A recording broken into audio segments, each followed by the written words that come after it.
What's up everyone, in this video I'll show you how to use a custom chatbot on your website using ChatGPT. So to do so, you'll need first to get the ChatGPT API and integrate it into your website, into the code of your website.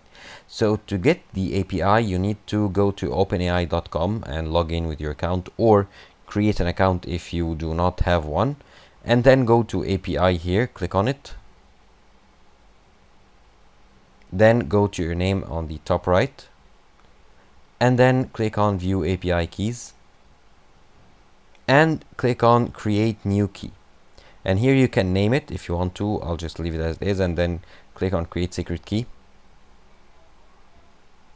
And then you can copy this API key and paste it into the code of your website.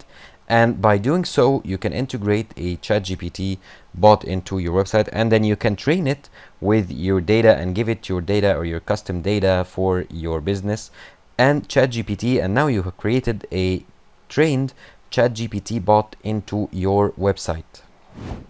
Thank you for watching this video. Subscribe to Online Success and click on the video on the screen for more help.